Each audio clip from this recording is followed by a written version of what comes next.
Prontos para mais uma aula? Nós estamos aqui, né? Vocês aí, e a gente espero que estejamos nos entendendo, né? Já estou com uma saudade muito grande de vocês. Estar perto de vocês é outra vibe, tá? É outra vibe do que a gente ficar aqui olhando para uma tela, imaginando você aí do outro lado assistindo a nossa aula, aprendendo de uma maneira um pouco diferente. Mas vamos fazer o quê? É a adaptação que nós temos que ter na atualidade. Bom, o que nós vamos falar nesta aula? Nós vamos falar do sistema endócrino, o sistema, né, dos hormônios que regem o nosso organismo como um todo. Então, fica ligado que a gente vai falar já já.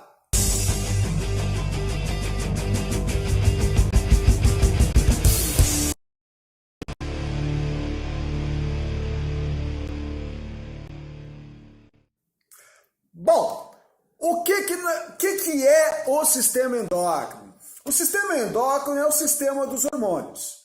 Tá? Então a gente vai dar uma definição de hormônios para você daqui a pouquinho, mas o que eu preciso deixar bem claro para você é que o sistema endócrino, o sistema hormonal, juntamente com o sistema nervoso, são os grandes reguladores do nosso organismo. Tá? As respostas mediadas, geralmente, pelo sistema nervoso, são respostas rápidas. A gente precisa de uma resposta muito rápida, né, para um estímulo que esteja acontecendo. As respostas hormonais são variáveis, tá? A gente tem respostas bastante rápidas, né? Quando a gente está falando, por exemplo, de adrenalina, noradrenalina, que são hormônios, tá? Mas também respostas mais lentas, quando a gente fala, por exemplo, do hormônio do crescimento, tá? Ninguém vai dormir com 1,5 m e acorda com 1,80 m, tá? Então o negócio é lento, é progressivo. Já uma resposta mediada pelo sistema nervoso, não, é agora, tem que ser já, tá? O sistema endócrino, esse grupo de hormônios que nós vamos estar trabalhando, eles vão regular processos, tá? Processos metabólicos. Então, esses processos metabólicos podem ser acelerados, podem ser desacelerados, podem ser ativados, podem ser inativados. Vai depender do hormônio que nós estivermos trabalhando, ok? Alguns efeitos desses hormônios podem começar imediatamente, tá? E alguns vão demorar aí algumas semanas, né? Ou até meses para acontecer, ok? Então, vamos falar um pouquinho dos hormônios, tá? O que são hormônios, tá? Hormônios são substâncias produzidas por glândulas chamadas de endócrinas, tá? Nós vamos poder também encontrar nas glândulas mistas, mas a parte endócrina das glândulas mistas, ok? Então, de maneira geral, são moléculas, né? São substâncias produzidas por glândulas endócrinas. São substâncias lançadas ao sangue, tá? São lançadas no sangue, que vai transportar para todo o organismo como um todo. Atuam em quantidades extremamente pequenas. Cara, microgramas, nanogramas, é uma quantidade merreca demais. Mas se faltar, dá um zebreiro danado. Então, é necessário, ainda que em quantidade extremamente pequenas por milímetro cúbico de sangue, muito pequenininhas, mas se faltar, dá uma série de problemas. As ações são específicas, tá? Então, cada uma tem a sua atividade numa célula específica, ela vai ter uma célula-alvo para atingir, tá? Então, a gente vai ter isso muito bem determinado, tá? Para cada tipo de hormônio, tá? Então, como eu falei, elas vão regular processos celulares, tá? Ativando, inibindo, acelerando, desacelerando, vai depender do hormônio e, de regra geral, a ação deles é duradoura, tá? Nós temos aí algumas coisinhas para falar sobre esses princípios de regulação hormonal, tá?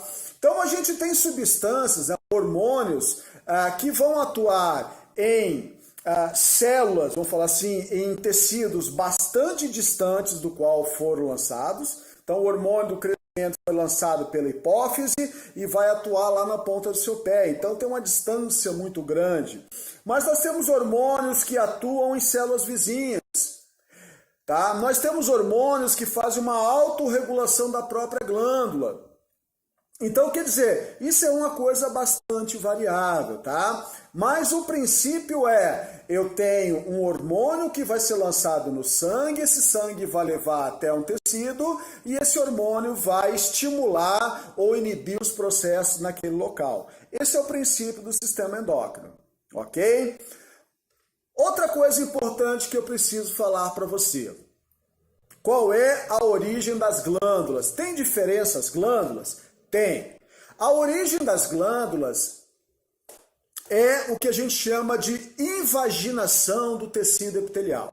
Então a gente tem um tecido epitelial, né, um tecido epitelial de revestimento, ele vai sofrer uma invaginação, ele vai entrar, tá? Como diz, vai entrar para dentro dele mesmo, tá? Ele entrou e basicamente essas células que entraram vão formar um grupo, né, separado ali no meio daquele tecido que nós vamos chamar de glândula. Então, esta glândula, dependendo da glândula, ela pode ter uma tubulação, então ela pode ter uma parte onde vai ser produzido hormônio, uma tubulação na qual será lançado o hormônio. Tá? Esse hormônio, se for lançado através dessa tubulação, para fora do organismo ou para dentro de uma cavidade, tá? Para dentro de uma cavidade, nós vamos chamar essa glândula de exócrina.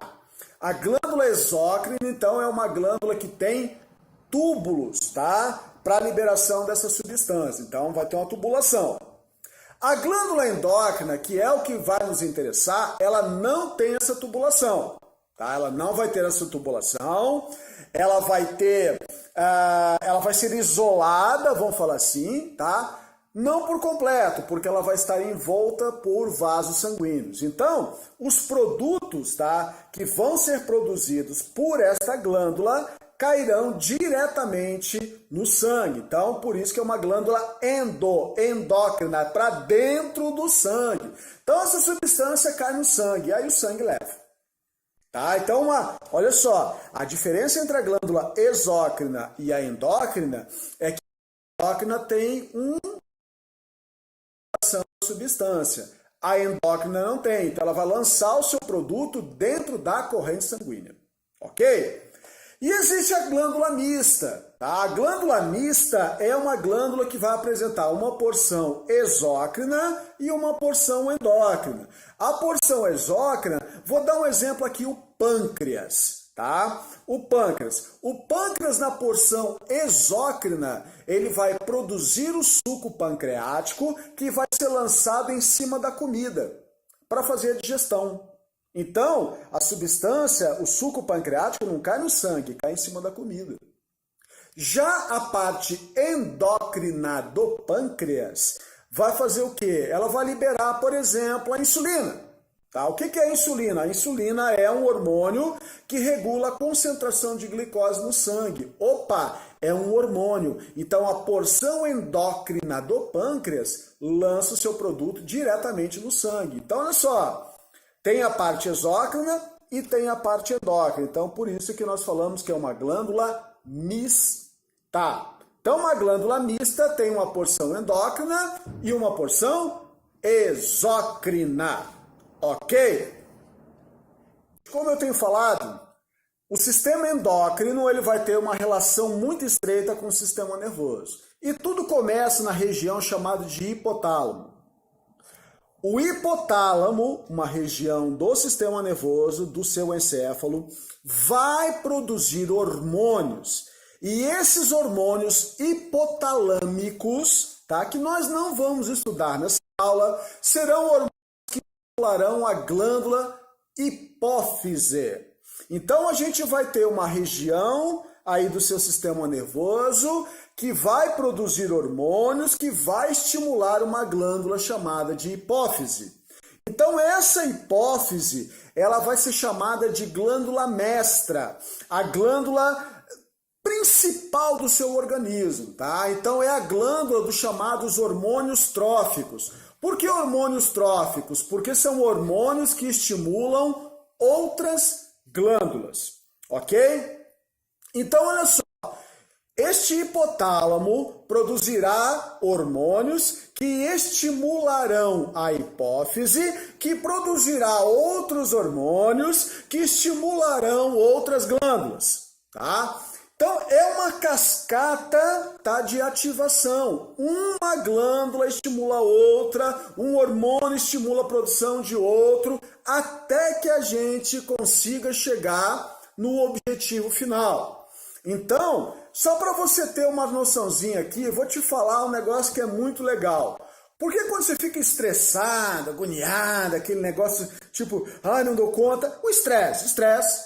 Por que a tua imunidade diminui a guarda? Você fica estressado, aí você fica doente, né? Pega aquele resfriadão, né? Às vezes até própria parte de alergias, rinites, aí acaba atacando tudo. É uma desgraceira só. Por que isso acontece? Porque quando você fica estressado, o teu hipotálamo produz um hormônio chamado de CRH, que é o hormônio liberador de corticotrofina. Esse hormônio CRH, ele estimula a hipófise, tá? Uma glândulazinha que a gente estava falando, a glândula mestra. Então, a hipófise foi estimulada pelo CRH. Quando a hipófise foi estimulada, ela começa a produzir um hormônio chamado de ACTH, que é o hormônio adrenocorticotrófico, ACTH. Esse hormônio, via corrente sanguínea, vai chegar até a glândula suprarrenal ou adrenal. Essas glândulazinhas aí, né, que estão em cima dos nossos rins. Essas glândulas agora, por estimulação do ACTH, começam a produzir um hormônio chamado de cortisol. Tá? O cortisol, ele é um anti-inflamatório natural nosso, é um hormônio que regula toda a parte de metabolismo, de lipídios, carboidratos, de proteínas. Porém, quando esse hormônio é produzido em excesso, ele acaba diminuindo a atividade imunológica.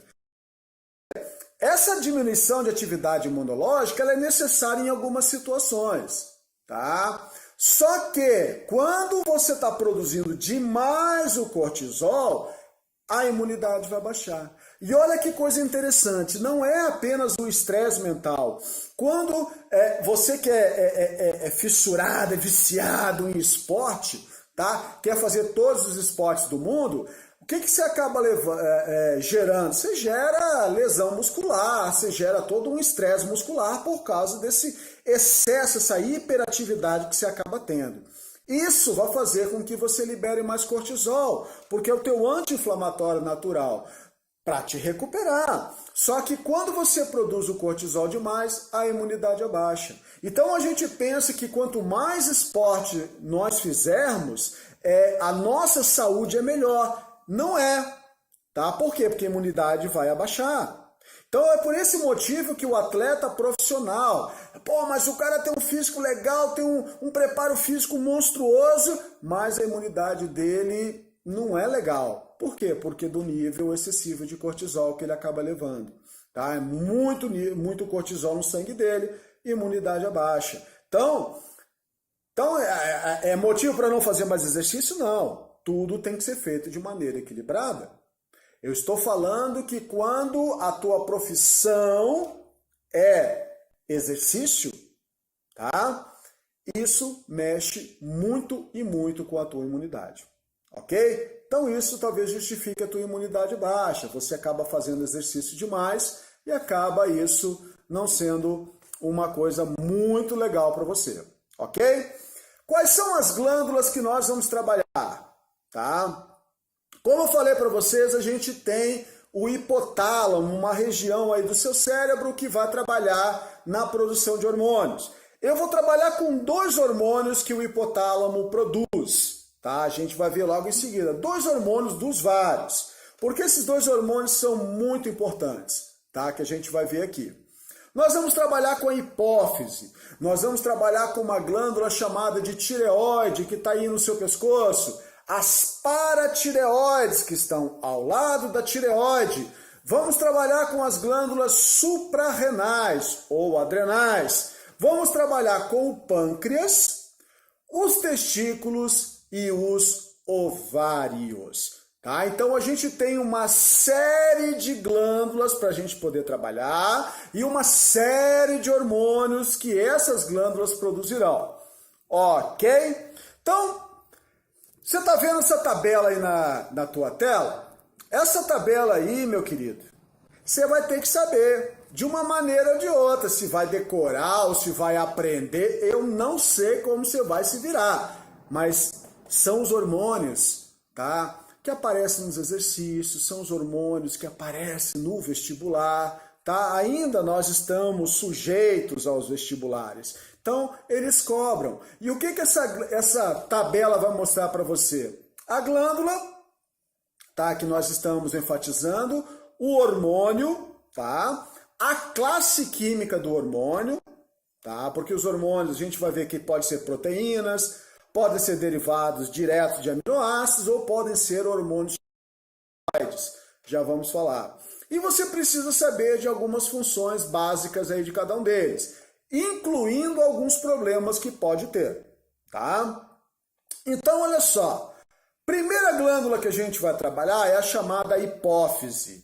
A hipófise antigamente era chamada de pituitária, tá? Então, a glândula chamada de hipófise, ela vai estar dividida em duas partes, a gente vai dividir ela só em duas partes, tá? A hipófise anterior, tá? Que também pode se chamar de adenohipófise, e a hipófise posterior, também chamada de neurohipófise. Então vamos lá, hipófise anterior ou adenohipófise e hipófise posterior ou neurohipófise, ok? Primeiro hormôniozinho que nós vamos trabalhar da hipófise anterior é o hormônio do crescimento, tá? O hormônio chamado de GH ou STH. Então o hormônio do crescimento ele faz o quê? O que o nome está dizendo, ele estimula o crescimento geral do organismo, ele estimula toda a parte de multiplicação celular, a ampliação, vamos falar assim, tamanho de ossos, tamanho de tecidos, ele faz você crescer. Tá? É o hormônio do crescimento. Tá? Agora, pensa comigo, o que acontece se houver esse hormônio demais no nosso organismo? Nós crescemos demais. Só que esse crescer demais, tá, vai gerar uma condição que a gente chama de gigantismo. Tá? Só que nesse gigantismo não é que é um cara extremamente alto, não, ele vai ter problema em formação de ossos, de músculos, toda a parte de epífises ósseas, pontas de ossos vão crescer. Então vai ser uma coisa, não é um cara de 1,90 m, é um cara que vai ultrapassar 2,20 m, 2,10 m, 2,20 m. Então ele vai ter um tamanho exagerado, tá? E com uma série de outros problemas embutidos nisso, ok? E se faltar esse hormônio? A falta do hormônio vai gerar um quadro de nanismo, tá? Não existe só nanismo por falta de hormônio do crescimento, mas o que eu estou levando aqui para você é um hormônio por falta de uma doença, né? No caso, um nanismo por falta de hormônio de crescimento.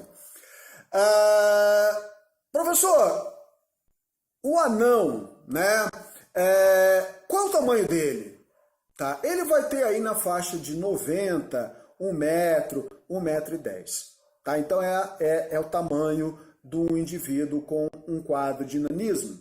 Agora, eu quero que você perceba, tá? Não é discriminação, não é nada. Basta você olhar para ele e dá para perceber que ele tem problema de formação óssea, ele tem parte de formação muscular, ele tem tamanhos desproporcionais, né, entre crânio, tronco. Então, existe uma série de problemas para este indivíduo, ok? Mas, se fosse, no caso, um problema de nanismo por falta de hormônio do crescimento, e isso fosse detectado lá na primeira infância, né, junto às consultas com os pediatras e assim por diante, se lá fosse detectado, talvez desse para reverter o problema. Talvez ele não tivesse 1,70 m, 1,80 m, mas talvez ele chegasse aí no seu metro, acima de 1,5 m, 1,60 m, sabe lá que situação poderia acontecer. Por isso, quando você for pai, se for mãe,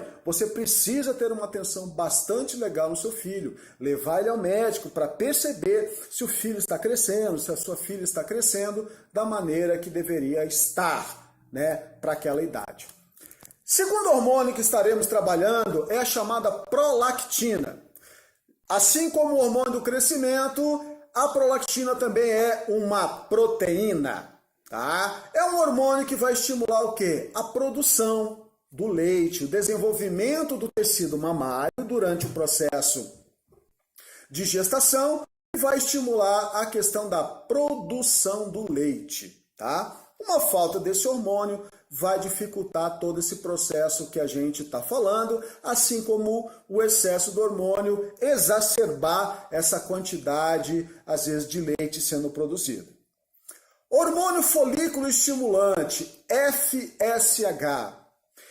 Nós vamos falar um pouco mais à frente, né? Mas esse é o hormônio da gametogênese, tá? Hormônio chamado de FSH é o hormônio que estimula a gametogênese, tanto nos homens quanto nas mulheres, ok? Nas mulheres, né, o período de gametogênese é diferente nos homens, tá? Nas mulheres, esse hormônio já está trabalhando lá desde a fase uterina, né, daquela menina. Ela ainda não nasceu e os hormônios já estão atuando, fazendo com que ela já tenha toda uma multiplicação celular. No menino, a partir ali dos 7, 8 anos de idade. Mas é o hormônio da gametogênese. Tá? Então ele vai estimular a produção de gametas no organismo. Tá? Tanto o masculino quanto o feminino. O hormônio LH, luteinizante ou luteotrófico. Esse é um hormônio que vai, nas mulheres, estimular o processo de ovulação. Quando o óvulo está maduro e ele está pronto para ser liberado lá dentro da tuba uterina, o hormônio LH tem um pico durante o ciclo ovariano e isso estimula a liberação desta célula, né, desse ovócito secundário que vai estar sujeito ao processo depois para fecundação. Então, é o hormônio que estimula a ovulação. Na mulher também estimula a formação do corpo lúteo ou amarelo, então lúteo ou amarelo, que vai trabalhar na produção de hormônios, tá? Como a progesterona, vai manter a produção de estradiol durante o ciclo ovariano. E nos homens, esse hormônio chamado de luteotrófico recebe às vezes um outro nomezinho, que é o ICSH, que é o hormônio estimulante das células intersticiais, ou células de Leydig, tá? Que aparecem lá no testículo. Então, essas células, tá, começam a produzir também a questão... as células de Leydig começam a produzir o ICSH ou LH, tá? Para estimular a produção de testosterona, que é o hormônio que depois vai estimular toda a questão das características sexuais secundárias, vai dar uma série de modificações no corpo masculino. Vamos falar um pouco mais adiante. Então esse é o LH, né, comumente chamado, ou também pode ser chamado de ICSH nos homens, tá? Mas a função basicamente é a mesma. Hormônio tireotrófico. Ah, outra coisa interessante. Todo hormônio, tá, que você encontrar a parte da palavra trófico, tá? A palavra trófico significa que ele estimula, tá? Ele estimula, ele alimenta. O que ele vai estimular? A outra metade da palavra. Então, por exemplo, o hormônio tireotrófico, que é o hormônio que a gente trabalha agora. Ele é o hormônio que estimula trófico quem? A tireoide. Tá? Somatotrófico, que é o hormônio do crescimento, ó, somato vem de corpo, tá? Trófico estimula as células do corpo a crescer, tá? Mas então... O que é o hormônio tireotrófico? corticotrófico, é o hormônio que estimula a glândula chamada de tireoide. Então nós temos um hormônio produzido pela hipófise que ao cair na corrente sanguínea vem até a tireoide estimular a mesma, a produção dos seus próprios hormônios. Ok? ACTH. O que é o ACTH? É o hormônio adrenocorticotrófico. É aquele hormônio que eu falei agora há pouco, no caso do estresse, que é o hormônio liberado pela hipófise para estimular as glândulas suprarrenais. Então, quando as glândulas suprarrenais forem estimuladas pelo ACTH, nós estaremos produzindo os chamados glicocorticosteroides, onde o cortisol aí é o seu maior representante. Então, o ACTH estimula a produção depois de cortisol, ok? Segunda parte da glândula, a hipófise, a parte de trás da glândula, a parte posterior. Fica ligado o que eu escrevi para você aí na tabela. O hipotálamo que produz o hormônio. Tá? Então, o hormônio que eu vou estar falando agora é um hormônio produzido pelo hipotálamo. 2 hormônios, tá? Produzidos pelo hipotálamo. Porém, eles são lançados na hipófise posterior e a hipófise posterior que lança esses hormônios no sangue. Então, olha só o que eu vou falar para você. Exercício. Na hora que estiver trabalhando exercício, eles falam assim, qual é a glândula que produz? Qual é a glândula que libera? Se ele perguntar qual é a glândula que produz e tiver a palavra hipotálamo, você vai falar então que, no caso, o hormônio antidiurético e a ocitocina, que são os hormônios que nós vamos trabalhar, são hormônios, então, produzidos pelo hipotálamo. Legal. Liberados no sangue pela hipófise posterior. Esse é o correto. Porém, se no exercício que você estiver trabalhando, falar para você, olha, qual é a glândula que produziu o hormônio antidiurético e não tem hipotálamo, e só aparece hipófise posterior, assinala essa daí, tá? Assinala essa daí, porque ela seria a resposta à questão que você está resolvendo. Mas, fique bem claro, quem produz o hormônio é o hipotálamo. Ele lança o hormônio sobre a hipófise posterior e, consequentemente, cai na corrente sanguínea. Então, vamos lá. O que a ocitocina é? A ocitocina também é uma proteína, é um peptídeo, uma proteínazinha menor, que vai estimular a seguinte coisa, a contração uterina durante o parto. Tá? Quando a mulher fala, está tendo as contrações, estão mais fortes, estão mais fracas, estão mais espaçadas, é a ocitocina que está estimulando o útero a contrair, para quê? Para que aconteça um parto.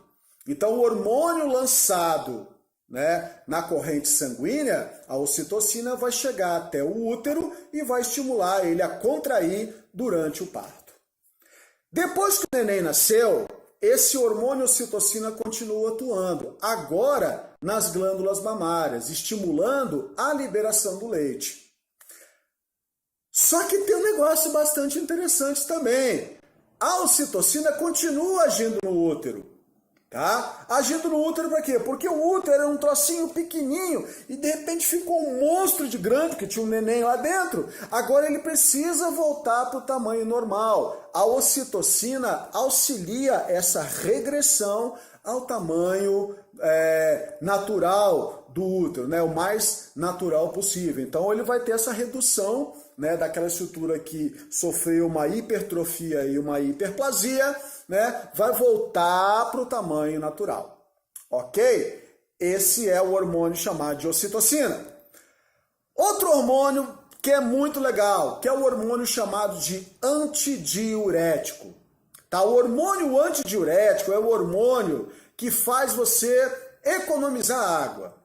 Tá? O hormônio antidiurético é o hormônio responsável pela reabsorção de água, tá, pelos néfrons. Tá? Então, os néfrons, as estruturas funcionais lá nos rins, né? Todo o processo de filtração sanguínea está acontecendo, só que eu tenho que fazer com que essa água volte para a corrente sanguínea, não vire tudo urina.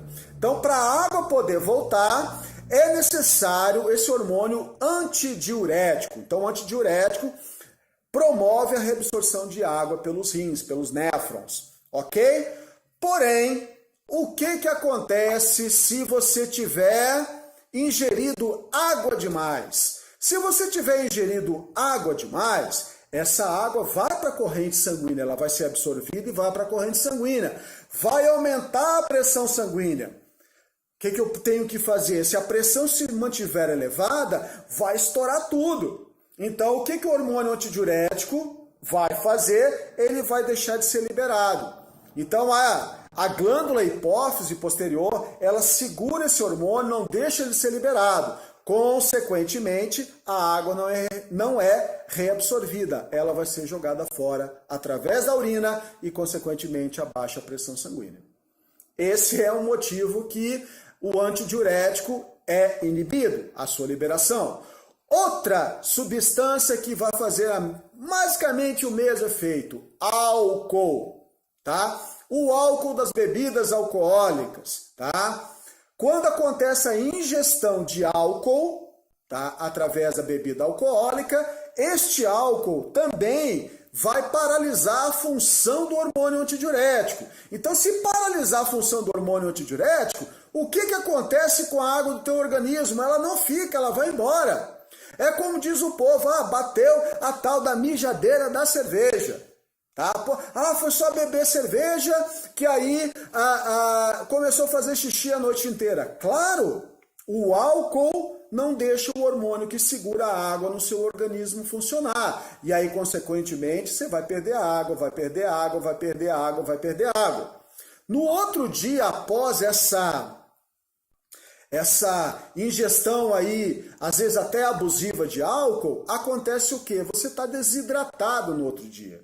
Então, todo aquele evento de ressaca está relacionado, além de produção de substâncias de caráter tóxico, né, por causa da metabolização do álcool, né, vai acontecer também o quê? O quadro de desidratação. Então, você está desidratado, então dói tudo. Dói tudo. E aí você pode perceber que nessa pós-noitada aí, pós a utilização de álcool, tá? Que não é recomendado para você, tá? Álcool não deve ser ingerido por você, tá? Menor de idade. Aliás, não deveria ser nem ingerido por ninguém, porque de benefício não tem muita coisa. Aliás, só causa coisa ruim, né? Essa cachaçada do mundo aí. Então, mas, caso você já tenha experimentado esse negócio, você pode ter percebido que no outro dia você está com aquele negócio chamado de ressaca. Então, a ressaca está relacionada com o quê? Com desidratação e relacionado com essas substâncias de caráter tóxico, né? Que o teu fígado acabou lançando no sangue aí da metabolização do álcool. Então, o que acontece nesse outro dia? Uma sede muito intensa, uma sede muito grande. Por quê? Para tentar repor essa água que você perdeu. Legal? Esses são os hormônios produzidos pela hipófise anterior e os da hipófise posterior, liberados pela hipófise posterior. Esta aula nós acabamos aqui. Na segunda parte desta aula, nós falaremos das outras glândulas e dos outros hormônios. Beleza? Espero que tenham curtido. Até a próxima, gente!